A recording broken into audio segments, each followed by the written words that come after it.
Yendo ya al punto, digamos, del versus que existe entre vacuna y antivacunas, esa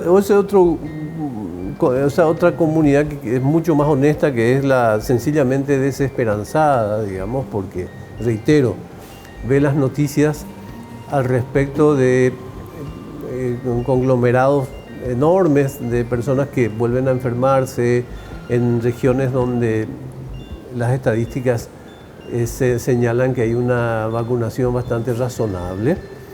¿Cómo se explica esto que usted plantea como contagio y guión enfermedad, para que se entienda mejor, digamos? ¿Por qué la gente vuelve a enfermarse? No es que vuelva a enfermarse, ese es el matiz.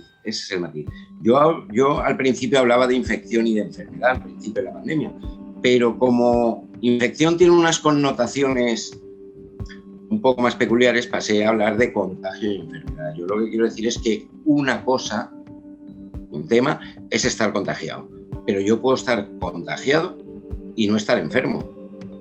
Es decir, todos estamos continuamente en contacto con microorganismos, no con con muchos, y no necesariamente enfermamos.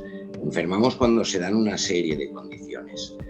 Cuando estamos contagiados, ¿estamos contagiantes también, aunque no estemos enfermos?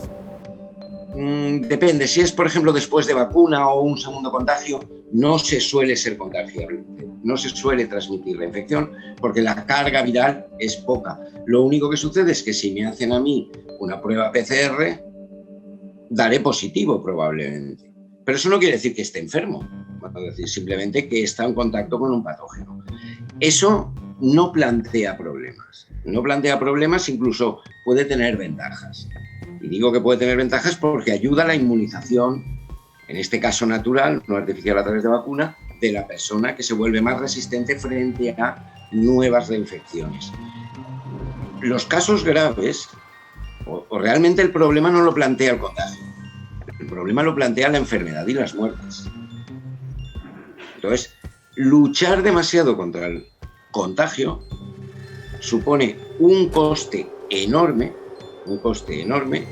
Estábamos hablando hace un momento de confinamientos, cuando realmente no es un problema. ¿Qué sucede? ¿Por qué la gente se está volviendo a enfermar? Yo digo estoy hablando sobre todo por la experiencia en España, y además yo he trabajado algo con determinadas residencias de ancianos, donde están todos vacunados y está habiendo reinfecciones, es cierto. Están dando positivo a pruebas, pero ninguno enferma. Es decir, son todos asintomáticos, porque la reinfección ni la vacuna la puede evitar. Es decir, para que una vacuna sea efectiva y pueda combatir el virus, tiene que entrar en contacto con él. Es decir, la persona se tiene que infectar, se tiene que contagiar. Y a partir de ahí, lo que hace es activarse los mecanismos que pone en marcha la vacuna para eliminar la infección. La infección va a ser muy corta, va a ser muy leve y la persona probablemente no se dé ni cuenta que está infectado. Claro, ¿qué es lo que sucede con el caso de COVID? Que está siendo pues, un poco una pandemia en streaming, es decir, lo estamos viviendo todo en directo. Entonces, claro, en las residencias que yo tengo experiencia están continuamente testando, con lo cual, claro, si han entrado en contacto, aunque no vayan a sufrir la enfermedad y la infección les dura 2-3 días, o sea, el contagio les dura 2-3 días, pues van a dar positivo en algún momento. Es decir, no hacemos pruebas de... Cuando vacunamos de sarampión no volvemos a hacer pruebas, claro. Pero probablemente la persona entre en contacto y termine eliminando el virus sin darse cuenta. No, además hay que entender que esta pandemia ocurre en un momento de hipercomunicación mundial, ¿no? Redes sociales y todo. A propósito justamente de ello, una nueva aprehensión que existe en los últimos tiempos de la gente que más debate, sin ser médico, sin ser investigador, es el tema de si las mutaciones o las nuevas cepas, digamos, alcanzarán a ser tan importantes que escapen de las posibilidades de neutralización de las vacunas. ¿Cómo se observa desde su posición? Es muy difícil que se generen variantes tan importantes como para que puedan llegar a librarse de la vacuna, para que puedan llegar a ser resistentes a la vacuna. Es decir, hay que pensar que una vacuna o la respuesta inmunitaria que se produce como consecuencia de la infección en una persona vacunada no ataca solo a un punto de una proteína, ataca a muchos. Los cambios en esas proteínas que ataca son puntuales. Entonces, el resto de puntos de ataque siguen abiertos, siguen siendo válidos para que las vacunas los neutralicen. Entonces, puede perder algo de eficiencia, es cierto, puede perder algo, pero pasar de una efectividad del 80% al 76% no va a ser algo significativo. Porque para que sea significativo, se tienen que producir cambios tan importantes que el propio virus perdería aptitud para entrar en la célula. Y no sé si me explico. Él entra en la célula por la proteína Spike, que es conocida, y es la que le permite el acceso. Las vacunas están centradas en generar respuesta frente a esa proteína Spike. Si los cambios son muy grandes en la proteína Spike, ¿qué va a suceder? Que la respuesta inmunitaria que se genere no va a ser efectiva. Pero es que esa misma proteína Spike tampoco podrá infectar la célula porque es diferente a la original. Es como si tuviéramos una llave y la vamos modificando, introduciendo pequeñas modificaciones en la llave. Va a llegar un momento en que intentaremos abrir la cerradura que abre esa llave y no vamos a poder abrirla. Doctor Toledo, la pregunta más sencilla de esta entrevista: ¿las vacunas van a terminar derrotando al COVID o cuál es la historia que se viene? ¿Qué es derrotar al COVID? Es decir, erradicar el virus no lo van a erradicar, porque es muy difícil erradicar un virus respiratorio. Es decir, la única enfermedad infecciosa que está hoy en día erradicada es la viruela, que fue la primera para la que hubo vacuna, cuando fuera la variolización, y nos llevó más de 300 años eliminarlo. Es decir, no vamos a eliminar el virus. Lo que sí que podemos eliminar es COVID, que es la enfermedad. Es decir, sí que podemos... Es una especie de, disculpe por favor lo poco científico que pueda sonar esto, una especie de domesticación de la enfermedad, de poder convivir con ella de futuro. Podría ser el resultado. Es que lo que va a suceder, que además es la tendencia evolutiva, evolutivamente se debe tender a eso, es que lo que es ahora un virus pandémico o epidémico pase a ser un virus endémico. Es decir, que pase a ser un virus más respiratorio, de los que sufrimos en invierno todos los años, pues como está el virus sincitial respiratorio, las distintas variantes de la gripe, y que este se convierta en uno más, incluso menos grave probablemente que por ejemplo, que la gripe, que el virus, que la influenza. O sea, esa es la tendencia, eso es lo que va a suceder. Erradicar el virus va a ser muy difícil porque piense que no hay políticas comunes en todos los países, políticas de control. Hay muchos reservorios animales, es decir, hurones, bisones, que no vamos a poder erradicar.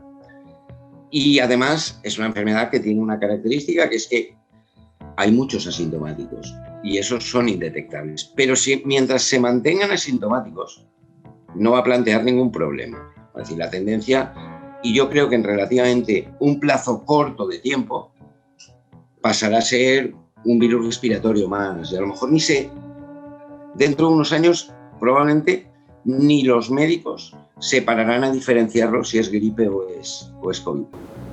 Esa es una buena noticia. Probablemente suene fastidiosamente obvio, pero ¿por cuánto tiempo más esta comunidad mundial vivirá con ese atuendo renovador como son las mascarillas? Bueno, que sean necesarias, yo pienso que poco. Yo creo que la clave, estoy hablando en Europa, y ahora le explico por qué. Yo creo que en Europa Habrá ahora más olas, porque habrá nuevas oleadas, mucho más suaves que las anteriores, pero yo creo que la clave va a ser octubre, que es cuando empieza aquí, octubre, que es cuando empieza aquí la temporada, aquí en Europa, la temporada de gripe, de influenza. Ahí es cuando se ha dado el peor pico, la peor oleada de COVID se ha dado coincidiendo con la de gripe, es decir, noviembre, o lo que es otoño e invierno aquí. ¿Por qué digo que en Europa? Porque los ciclos de enfermedades respiratorias en el hemisferio sur son diferentes. El invierno en el hemisferio sur no es el invierno, el otoño en el hemisferio sur no es en la misma época que en el hemisferio norte.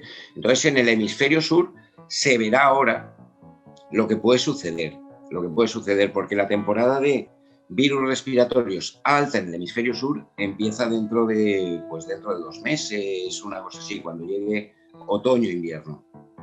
Claro. Hay una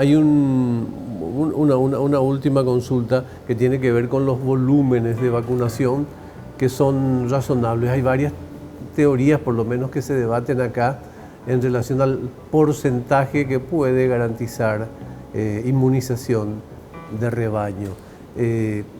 ¿Cuál es el porcentaje realmente?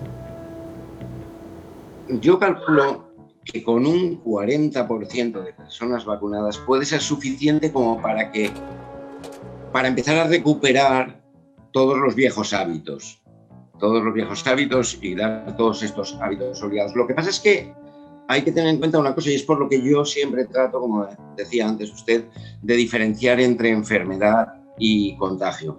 Es decir, la enfermedad se distribuye asimétricamente, la inmunización también debe ser asimétrica.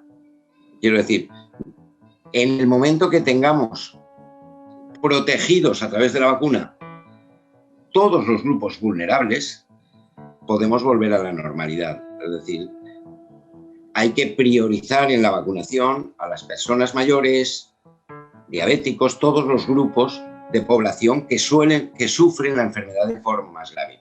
El resto de la población no es necesario que se llegue a vacunar a todas estas personas que están fuera de los grupos vulnerables para recuperar los viejos hábitos, porque esas personas mayoritariamente